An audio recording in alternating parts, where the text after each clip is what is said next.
Drácula, de Bram Stoker. Capítulo 8. Diario de Mina Murray. El mismo día, a las 11 de la noche, pero qué cansada estoy. Si no fuera porque me he impuesto el diario como obligación, esta noche no lo abriría. Hemos dado un paseo precioso. Al cabo de un rato, Lucky se puso de buen humor, debido, según creo, a unas vaquitas que se nos acercaron husmeando en un prado cercano al faro y que nos dieron un susto de muerte. Estoy convencida de que nos olvidamos de todo, excepto, como es natural, del miedo personal, y fue como hacer borrón y cuenta nueva y empezar desde cero. Tomamos un excelente té a la antigua usanza en una tavernita de la bahía de Robin Hood que tiene un mirador justo sobre las rocas de la playa, que están cubiertas de algas.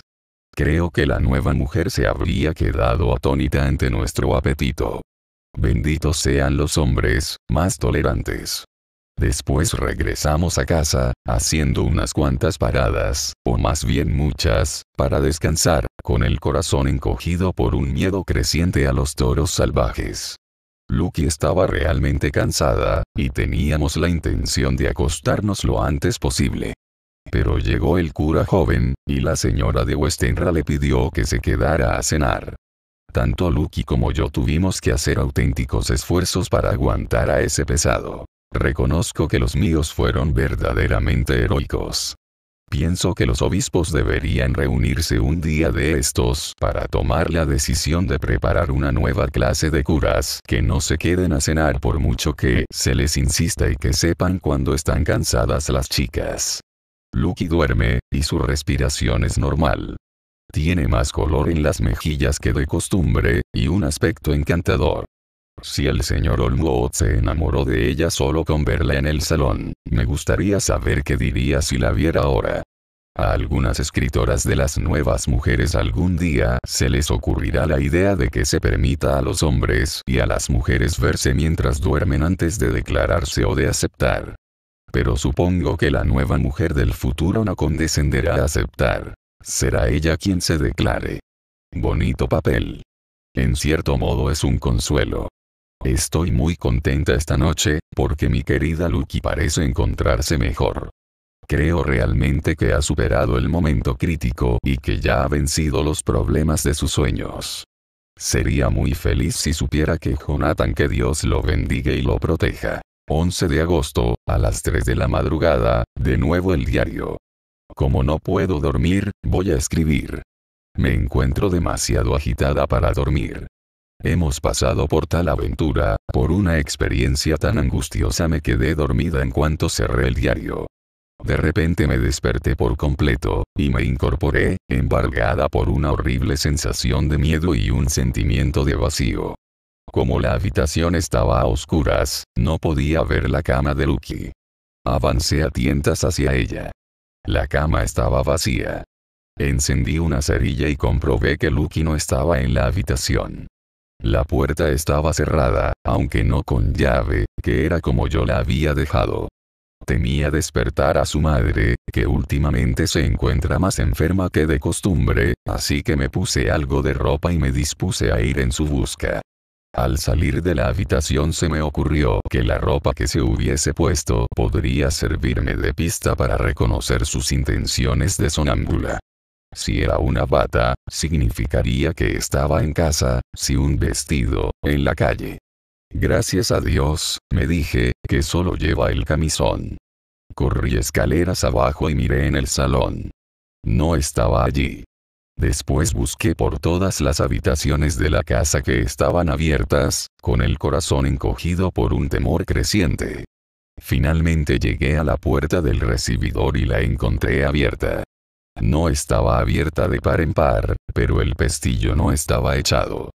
Todos los habitantes de la casa tienen cuidado de cerrar la puerta con llave por la noche, así que temí que Lucky hubiese salido tal y como estaba. No quedaba tiempo para pensar en lo que podría ocurrir. Un temor vago, pero abrumador, oscurecía todos los detalles. Cogí un mantón grande y salí a toda prisa. El reloj dio la 1 mientras recorría nuestra calle, en la que no se veía ni un alma. Corrí por la Nordterrace, pero no vi ni rastro de la figura blanca que esperaba encontrar. Al llegar al borde del acantilado del oeste, encima del malecón, miré al otro lado del muelle, hacia el acantilado del este, con la esperanza o el temor, no sé cuál de las dos cosas, de ver a Lucky en nuestro asiento favorito. Había una brillante luna llena, con nubes negras, espesas y móviles que, al deslizarse, convertían la escena en un efímero diorama de luz y sombra. No pude distinguir nada durante unos momentos, pues la sombra de una nube oscureció la iglesia de St. Mary y sus alrededores. Después, al pasar la nube, vi aparecer las ruinas de la abadía. Y a medida que avanzaba el borde de una estrecha banda de luz, afilado como la hoja de una espada, la iglesia y el cementerio se hicieron visibles gradualmente. Fueran cuales fuesen mis esperanzas, no quedé decepcionada, porque allí, en nuestro asiento favorito, la luz plateada de la luna puso de relieve una figura casi recostada, blanca como la nieve. El paso de la siguiente nube fue tan rápido, que no tuve tiempo de ver mucho, pues la sombra ahogó la luz casi de inmediato, pero me pareció que había algo oscuro detrás del asiento, allí donde brillaba la blanca figura, y que se inclinaba sobre esta. No puedo decir qué era, si hombre o bestia. Sin esperar a verlo otra vez bajé en un vuelo los empinados escalones que llevan al malecón y pasé junto a la lonja, hacia el puente, que era el único camino para llegar al acantilado del este. La ciudad parecía muerta, porque no se veía ni un alma, y me alegré de que así fuera. No deseaba que el estado de la pobre Lucky tuviese testigos. El tiempo y la distancia se me antojaron interminables, y me temblaban las rodillas y respiraba fatigosamente al ascender los inacabables escalones que llevan a la abadía. Debí de caminar deprisa y, sin embargo, tenía la sensación de que mis pies estaban cargados de plomo y todas las articulaciones de mi cuerpo oxidadas. Al llegar casi al final descubrí el asiento y la figura blanca, porque me encontraba lo suficientemente cerca para distinguirla, a pesar de las sombras intermitentes. Sin duda había algo alargado y oscuro inclinado sobre la figura recostada. Grité asustada. «Lucky. Lucky». Y aquel ser levantó la cabeza, y desde donde yo estaba divisé una cara blanca y unos ojos rojos y refulgentes. Lucky no contestó, y yo corrí a la entrada del cementerio. Al entrar, la iglesia se interpuso entre el asiento y yo, y durante unos momentos la perdí de vista. Cuando pude verla de nuevo había pasado la nube, y la luz de la luna se proyectaba con tal brillantez, que vi a Lucky recostada, con la cabeza apoyada en el respaldo del asiento. Estaba sola, y no había ni rastro de ningún ser vivo. Al inclinarme sobre ella observé que aún estaba dormida. Tenía los labios entreabiertos, y respiraba. No con regularidad, como es habitual en ella, sino con bocanadas pesadas y largas, como si tratara de llenar los pulmones en cada aspiración. Al acercarme, levantó la mano, aún dormida, se subió el cuello del camisón hasta la garganta, y se estremeció ligeramente, como si tuviera frío. La cubrí con el mantón y apreté los bordes en torno al cuello, porque temía que cogiese un terrible resfriado con el aire de la noche, desnuda como estaba.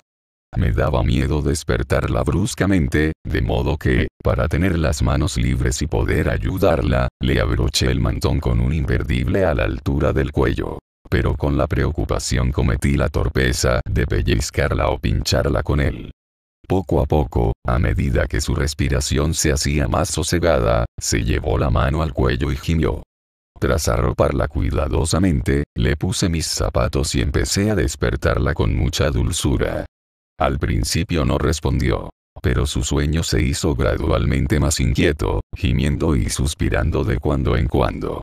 Estaba deseando llevarla a casa inmediatamente, porque el tiempo pasaba deprisa, entre otras muchas razones, de modo que la sacudí con mayor energía hasta que al fin abrió los ojos y se despertó. No pareció sorprenderse de verme. Como es natural, no se dio cuenta inmediatamente de dónde se hallaba. Lucky siempre tiene buen despertar, e incluso en esta ocasión, en que su cuerpo debía de estar helado y su mente aterrada al aparecer en un cementerio, desnuda y de noche, no perdió el buen talante. Temblaba un poco, y se agarró a mí. Cuando le dije que viniese a casa conmigo, se levantó sin decir palabra, obediente como una niña. La grava me hacía daño en los pies, y Lucky observó mis muecas de dolor. Se detuvo e insistió en que volviera a ponerme los zapatos, pero no quise hacerlo. Al llegar al sendero que sale del cementerio, donde había un charco que había dejado la tormenta, me cubrí los pies de barro, frotándome un pie contra otro, para que, en caso de que nos encontrásemos con alguien, no notase que iba descalza. La suerte nos favoreció, y llegamos a casa sin encontrar un alma. Una vez vimos pasar a un hombre, que no parecía muy sobrio, por una calle enfrente de nosotras. Pero nos escondimos en una puerta hasta que hubo desaparecido en una abertura de las que hay aquí, pequeños callejones empinados o winds, como los llaman en Escocia. Mi corazón latía con tal violencia todo el tiempo, que llegué a pensar que me iba a desmayar. Estaba muy angustiada por Lucky, no solo por su salud, que podía sufrir los efectos de haber estado a la intemperie, sino también por su reputación, en caso de que la historia llegase a oídos de alguien. Al entrar en casa, y tras lavarnos los pies y rezar juntas una oración de acción de gracias, la metí en la cama. Antes de dormirse me imploró, que no dijese ni una palabra a nadie sobre su aventura de sonámbula, ni siquiera a su madre. Al principio vacilé en darle mi palabra. Pero al pensar en el estado de salud de su madre, y en cómo la inquietaría el conocimiento de una cosa semejante, y al pensar también en que una historia así podría ser deformada, mejor dicho, sería deformada inmediatamente, si trascendía, decidí que lo más prudente era prometerle que guardaría silencio. Espero haber obrado bien. He cerrado la puerta con llave y me la he atado a la muñeca, así que es posible que no vuelvan a molestarme. Lucky duerme profundamente. La aurora se refleja en el mar el mismo día, por la tarde, todo va bien. Lucky ha dormido sin cambiar de postura hasta que la desperté. Al parecer, la aventura de la noche pasada no la ha perjudicado. Por el contrario, la ha beneficiado, pues esta mañana tiene mejor aspecto que desde hace semanas. Observé con pesar que, en mi torpeza, le había hecho una herida con el imperdible. Podía haber sido grave, ya que tiene la piel del cuello desgarrada. Seguramente pellizqué un trozo de piel y la traspasé, porque tiene 2 puntitos rojos, como pinchazos, y en el cuello del camisón había una gota de sangre. Al pedirle perdón y mostrar mi preocupación por ella, se echó a reír y me acarició, y dijo que ni siquiera lo había notado. Por suerte, la herida es tan minúscula que no va a quedar cicatriz. El mismo día, por la noche, hemos pasado un día feliz. El aire era claro, el sol brillaba y soplaba una brisa fresca. Fuimos a almorzar al bosque de Mulgrave. La señora de Westenra fue en coche, por la carretera, y Lucky y yo caminamos por el sendero junto al acantilado y nos reunimos con ella en la verja. Yo me sentía un poco triste, no dejaba de pensar en lo absolutamente feliz que habría sido de haber estado Jonathan conmigo. Pero, en fin. Lo único que puedo hacer es tener paciencia. Por la tarde dimos un paseo hasta Casino Terrace, y escuchamos buena música de Sport y Mackenzie 27, y nos acostamos temprano. Lucky parece más tranquila de lo que ha estado desde hace tiempo, y se quedó dormida de inmediato. Voy a cerrar la puerta y a poner la llave a buen recaudo, como antes, aunque espero que esta noche no haya problemas. 12 de agosto, mis deseos no se cumplieron, pues me desperté 2 veces durante la noche cuando Lucky intentó salir de la habitación. A pesar de estar dormida, se mostró un poco impaciente al encontrar la puerta cerrada, y se volvió a la cama entre protestas. Me desperté al amanecer, y oí el piar de los pájaros en la ventana. Lucky también se despertó, y me alegré de ver que tenía incluso mejor aspecto que la mañana anterior. Parecía haber recuperado su antigua jovialidad, se arrimó a mí y me contó todo lo referente a Arthur. Yo le conté lo preocupada que estaba por Jonathan, y ella trató de consolarme. En cierto modo lo logró, ya que, aunque la comprensión no puede alterar los hechos, sí puede ayudar a hacerlos más llevaderos. 13 de agosto, otro día tranquilo. Me acosté con la llave atada a la muñeca, como antes. Volví a despertarme en mitad de la noche, y encontré a Lucky incorporada en la cama, dormida y señalando hacia la ventana. Me levanté en silencio, abrí la contraventana y miré afuera. Había un brillante claro de luna, y el suave efecto de la luz sobre el cielo y el mar, fundidos en un misterio silencioso y grandioso, era de una belleza indescriptible. Entre la luna y yo aleteaba un gran murciélago que iba y venía describiendo grandes círculos concéntricos. Se acercó mucho en un par de ocasiones, pero supongo que se asustó al verme y se alejó volando hacia la abadía, atravesando el muelle. Cuando me aparté de la ventana, Lucky se había acostado de nuevo y dormía plácidamente. No volvió a moverse en toda la noche. 14 de agosto, en el acantilado del este, leyendo y escribiendo todo el día. Lucky parece haberse enamorado de este lugar tanto como yo, y resulta difícil arrancarla de aquí al llegar la hora de ir a casa a comer o a tomar el té o a cenar. Esta tarde hizo un comentario curioso. Volvíamos a casa a cenar. Habíamos llegado a los últimos escalones que ascienden desde el malecón del oeste, y nos habíamos parado a contemplar el panorama, como de costumbre.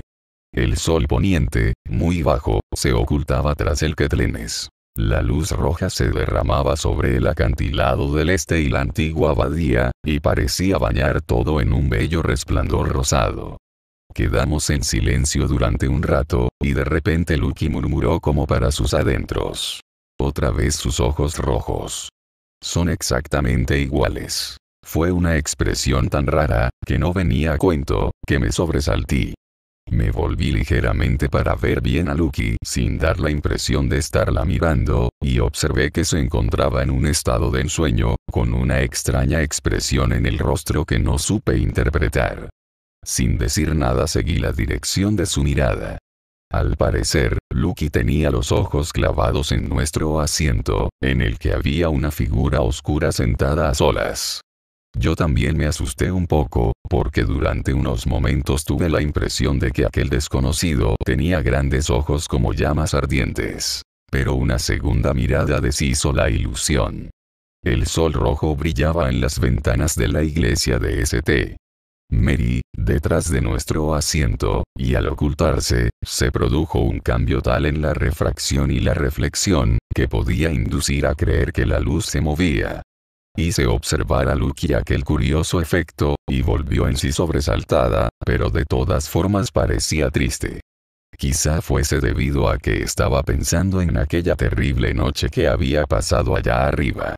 Nunca hablamos sobre este tema, así que yo no dije nada, y fuimos a casa a cenar.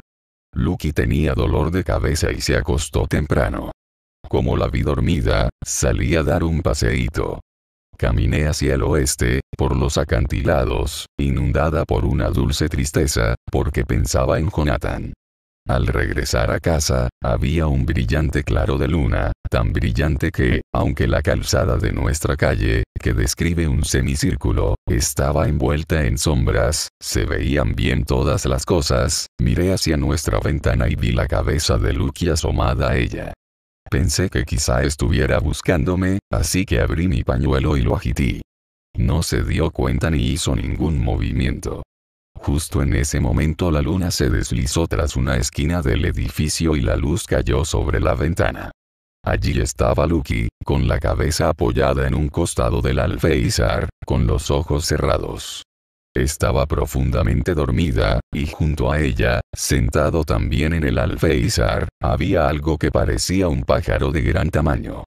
Como me daba miedo que se enfriase, corrí escaleras arriba, pero al entrar en la habitación Lucky volvía a la cama, aún profundamente dormida y con respiración pesada.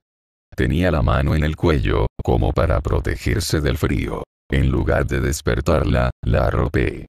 Me he cuidado de que la puerta esté cerrada y la ventana bien asegurada. Tiene un aspecto encantador cuando duerme, pero está más pálida que de costumbre, y hay en su rostro una expresión cansada y ojerosa que no me gusta nada. Me temo que esté inquieta por algo. Ojalá pudiese descubrir de qué se trata. 15 de agosto, me he levantado más tarde de lo habitual. Lucky estaba lánguida y cansada, y siguió durmiendo después de que nos llamaran. A la hora del desayuno recibimos una agradable sorpresa. El padre de Arthur se encuentra mejor, y quiere que se celebre pronto la boda. Lucky está desbordante de felicidad y sosiego, y su madre, contenta y apenada a la vez. Más tarde, esta me contó el motivo. Le entristece perder a Lucky, pero se alegra de que pronto vaya a tener a alguien que la proteja. Pobre señora. Me confió que había hecho testamento. No se lo ha dicho a Lucky, y me hizo prometer que guardaría el secreto. Su médico le ha dicho que va a morir en el plazo de unos meses, a lo sumo, ya que su corazón se está debilitando. En cualquier momento, incluso ahora, una impresión repentina la mataría. Fuimos prudentes al ocultarle aquella noche espantosa de sonambulismo de Lucky. 17 de agosto, no he abierto el diario durante 2 días. No he tenido ánimos para escribir. Sobre nuestra felicidad parece cernerse una especie de palio ensombrecedor. No hay noticias de Jonathan, y Lucky tiene un aspecto cada vez más débil, en tanto que las horas de su madre se acercan al final. No comprendo por qué se marchita Lucky de esta forma. Come bien y duerme bien, y disfruta del aire fresco, pero el color de sus mejillas se desvanece, y se debilita y languidece día a día. Por la noche la oigo boquear, como en busca de aire. Siempre llevo atada a la muñeca la llave de nuestra puerta, pero se levanta y pasea por la habitación y se sienta junto a la ventana abierta.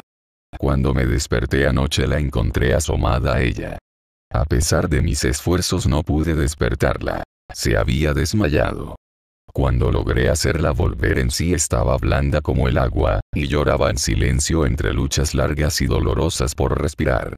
Al preguntarle cómo había llegado hasta la ventana, movió la cabeza y se dio media vuelta. Confío en que su enfermedad no se deba al desdichado pinchazo con el imperdible. Le he mirado el cuello mientras duerme, y, al parecer, las minúsculas heridas no se han curado. Aún están abiertas, e incluso son más grandes que antes. Los bordes están ligeramente blancos. Son como pequeños puntos blancos con el centro rojo. A menos que se curen en 1 o 2 días, insistiré en que las examine un médico. Carta de Samuel F. Billington e hijo, procuradores, Whitby, a los señores Carter, Patterson y Cia. Londres. 17 de agosto. Muy señores nuestros. Les rogamos acusen recibo de la factura adjunta de las mercancías expedidas por los ferrocarriles Great Northern. Serán enviadas a Carfax, junto a Purfleet, en cuanto lleguen a la estación de mercancías de King's Cross. La casa está vacía de momento, pero encontrarán las llaves junto a las mercancías, todas ellas con sus correspondientes etiquetas. Tengan la amabilidad de depositar las cajas que, en número de 50, componen el envío, en un edificio parcialmente derruido que forma parte de la casa y que está marcado con una A en el plano aproximado que adjuntamos. Su agente reconocerá fácilmente el lugar, por tratarse de la antigua capilla de la mansión. Las mercancías partirán en tren a las 9:30 de esta noche, y llegarán a King's Cross mañana, a las 4:30 de la tarde. Como nuestro cliente desea que se realice la entrega lo antes posible, les agradeceríamos que las recogieran en King's Cross a la hora convenida para transportarlas a su destino. Con el fin de evitar cualquier retraso en el pago, debido a formalidades de rutina, adjuntamos cheque por valor de 10 libras esterlinas, del cual agradeceríamos que enviasen recibo.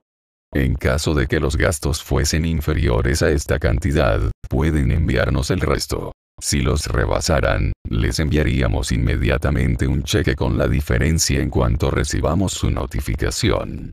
Al salir, deben dejar las llaves en el vestíbulo de la casa, para que, al entrar en el edificio, pueda recogerlas el propietario con su duplicado. Confiamos en que no consideren excesivas las exigencias referentes a este asunto, y les rogamos la mayor diligencia. Suyos afectísimos. Samuel F. Billington e hijo. Carta de los señores Carter, Patterson y Cia. Londres, a los señores Billington e hijo, Whitby. 21 de agosto. Muy señores nuestros. Tenemos el gusto de informarles que hemos recibido la cantidad de 10 libras, y les enviamos un cheque por valor de 1 libra, 17 chelines y 9 peniques, que han sido abonados de más, como queda patente en la cuenta recibida.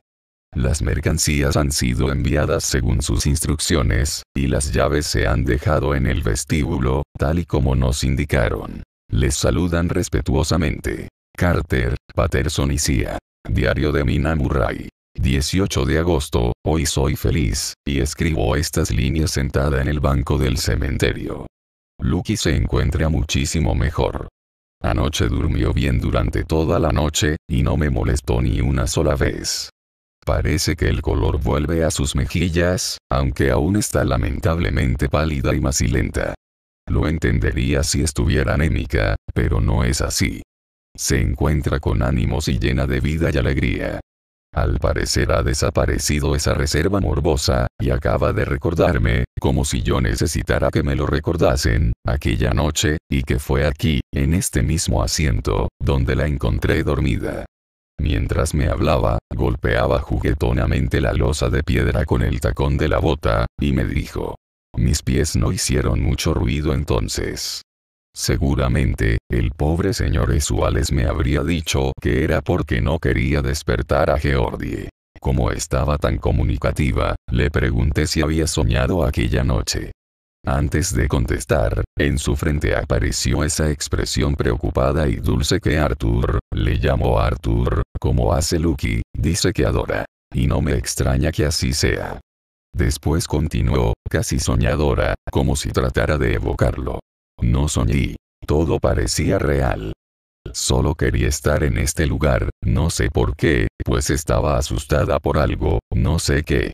Recuerdo, aunque supongo que estaba dormida, que recorrí las calles y atravesé el puente. Un pez saltó al pasar yo, y me incliné para mirarlo, y al subir la escalera, oí el aullar de muchos perros. La ciudad parecía llena de perros que aullaban todos a una. Después conservo un vago recuerdo de un ser alto y oscuro con ojos rojos, igual al que vimos en la puesta de sol, y de que me rodeó algo muy dulce y muy amargo a la vez. Entonces fue como si me sumergiese en unas aguas profundas y verdes, y en mis oídos sonó un cántico, como he oído decir que ocurre a los ahogados. Después me embargó la sensación de que algo se escapaba de mí. El alma salía de mi cuerpo y flotaba en el aire.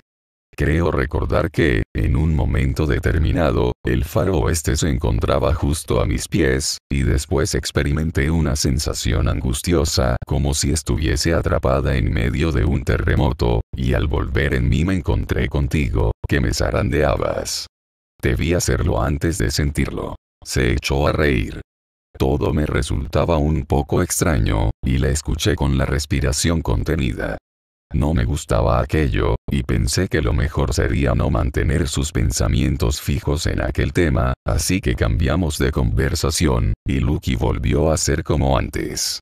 Al llegar a casa, la fresca brisa le había fortalecido el ánimo, y sus pálidas mejillas estaban más sonrosadas. Su madre se alegró al verla, y pasamos una tarde muy feliz las tres juntas. 19 de agosto, alegría, alegría, alegría. Aunque no todo es alegría. Al final, noticias de Jonathan. El pobre ha estado enfermo, por esa razón no ha escrito.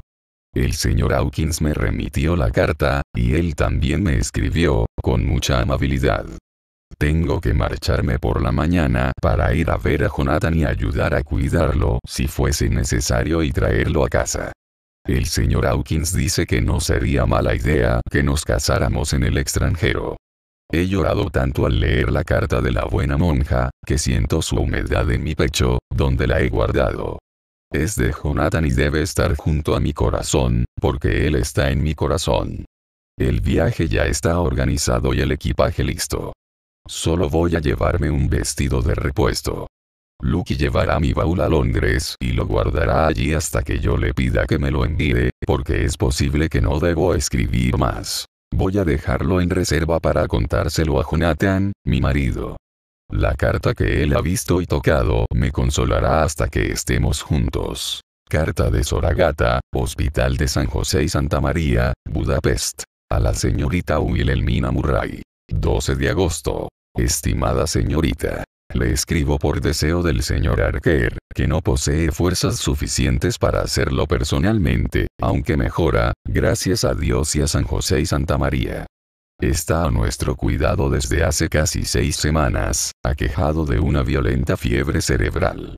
Me ruega que le envíe recuerdos y que le diga que escribo, por este mismo correo y en su nombre, al señor Peter Hawkins, de Exeter, para comunicarle, con los debidos respetos, que lamenta su retraso y que ha finalizado su trabajo. Necesitará unas semanas de reposo en nuestro sanatorio de las montañas, pero después podrá regresar. Me ruega que le diga que no tiene suficiente dinero y que le gustaría pagar su estancia aquí, para que otros que lo necesiten no se vean privados de ayuda. Le saluda con toda simpatía y mil bendiciones, Sor Agatha. PS. Como mi paciente se ha quedado dormido, vuelvo a abrir la carta para poner en su conocimiento algo más. Me ha confiado todo acerca de usted, y que en breve será su esposa. Mis bendiciones para ambos. Ha sufrido una impresión terrible, eso dice el médico, y, en su delirio, sus desvarios han sido espantosos. De lobos y corrupción y sangre, de fantasmas y demonios. No me atrevo a decir acerca de qué más cosas. Tenga mucho cuidado con él para que nada lo excite durante un largo periodo de tiempo.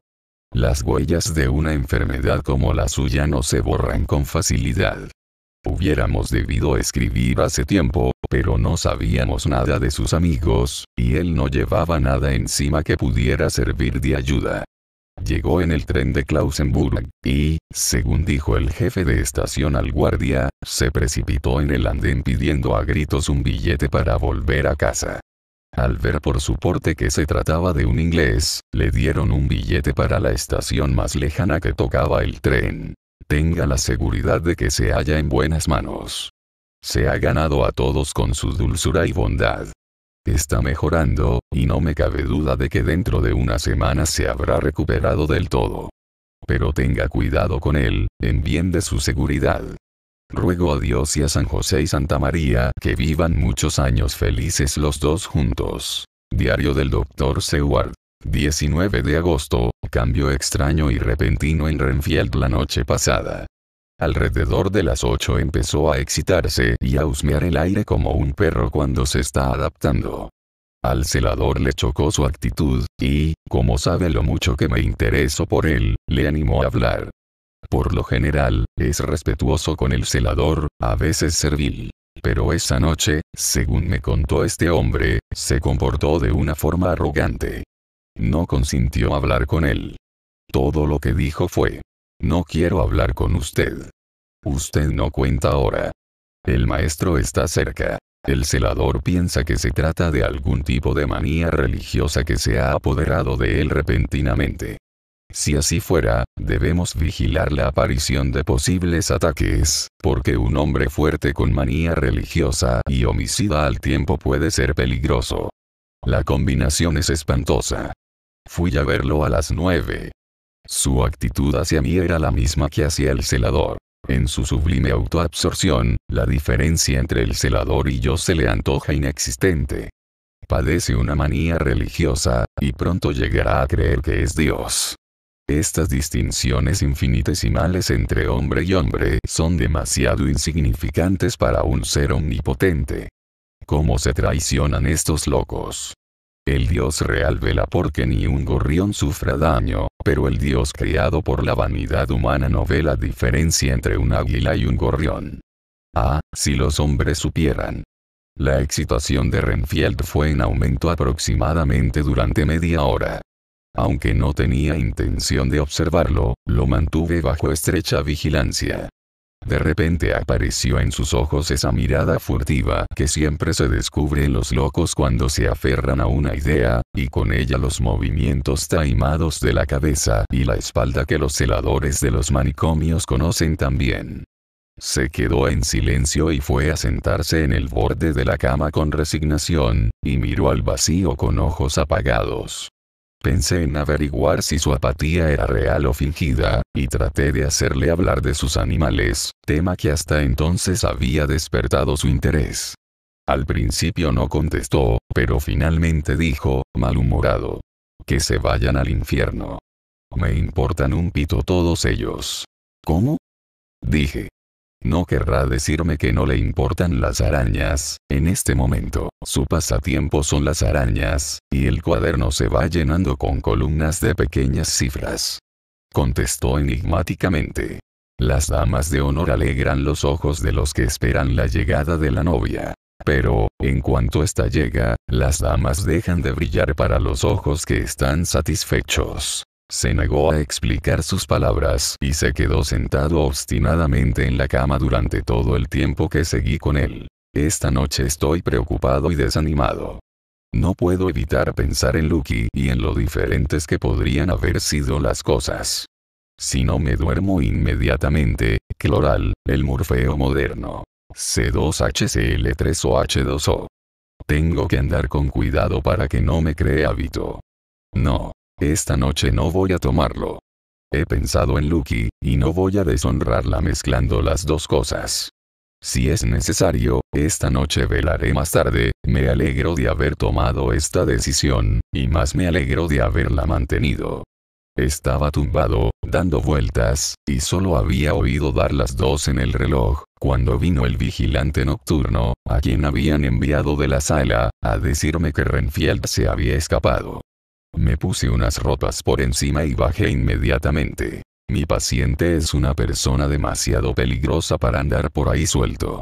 Sus ideas pueden resultar arriesgadas con los extraños. El celador me esperaba. Me dijo que al mirar por la mirilla de la puerta, hacía apenas 10 minutos, lo había visto en su cama, aparentemente dormido. Le llamó la atención el ruido de la ventana al abrirse. Volvió corriendo y vio desaparecer los pies de Renfield por la ventana, y mandó a buscarme de inmediato. Solo llevaba puesto el camisón, y no podía andar muy lejos. El celador pensó que sería más útil ver a dónde se dirigía que seguirlo, ya que habría podido perderlo de vista mientras salía del edificio por la puerta. Es un hombre grueso, por lo que no pudo salir por la ventana. Yo soy delgado, de modo que salí con su ayuda, con los pies delante, y como estábamos a unos pies por encima del suelo, aterricé ileso. El celador me dijo que el paciente había torcido a la izquierda y después había tomado un camino en línea recta. Me puse a correr con todas mis fuerzas, y al atravesar el cinturón de árboles vi una figura blanca que escalaba el elevado muro que separaba nuestros jardines de los de la casa abandonada. Regresé a la carrera, y le dije al vigilante que enviara allí a 3 o 4 hombres inmediatamente, y que me siguiese a la finca de Carfax, porque nuestro amigo podía ser peligroso. Cogí una escalera, salté el muro y me dejé caer al otro lado. Al ver la figura de Renfield que desaparecía tras una esquina de la casa, corrí tras él. Lo encontré al otro lado, agazapado junto a la vieja puerta de roble remachada de hierro de la capilla. Estaba hablando, al parecer con alguien, pero yo tenía miedo de acercarme lo suficiente para oír lo que decía, por si le asustaba y echaba a correr. Perseguir a un enjambre de abejas no es nada comparado con perseguir a un loco desnudo cuando se ha apoderado de él el deseo de escapar. Pero al cabo de unos minutos, al observar que no se fijaba en nada de lo que había a su alrededor, me arriesgué a acercarme a él, animado por el hecho de que mis hombres habían traspasado el muro y le estaban rodeando. Le oí decir: «Aquí estoy para cumplir tu mandato, maestro. Soy tu esclavo, y tú me recompensarás, porque seré fiel. Te adoro desde hace tiempo y desde lejos. Ahora que estás cerca, espero tus órdenes, y no me dejarás de lado en el reparto de las cosas buenas, ¿verdad, amado maestro?». Es un pobre diablo egoísta. Piensa en los panes y los peces incluso cuando cree encontrarse ante una presencia real. Sus manías forman una combinación sorprendente. Cuando lo cercamos se debatió como un tigre. Es enormemente fuerte, y más parecía una bestia salvaje que un hombre. Nunca he visto a un loco en tal paroxismo de rabia, y espero no volver a verlo. Gracias a Dios, hemos descubierto a tiempo su fuerza. Con un vigor y una decisión tales, hubiera podido hacer cualquier estropicio antes de que lo encerrásemos. Ahora está a buen recaudo. El mismísimo Jack Shepard 28 no habría podido librarse de la camisa de fuerza que le mantiene a raya, y está encadenado a la pared de una habitación acolchada. A veces, sus gritos son espantosos, pero los silencios subsiguientes son aún más terribles, porque cada movimiento y acción suyos están cargados con el deseo de matar. Ahora mismo acaba de decir las primeras palabras coherentes. Tendré paciencia, maestro. Va a venir, va a venir, va a venir. Aprovechando la sugerencia, yo también me vine. Estaba demasiado nervioso para dormir, pero este diario me ha tranquilizado, y creo que esta noche podré dormir.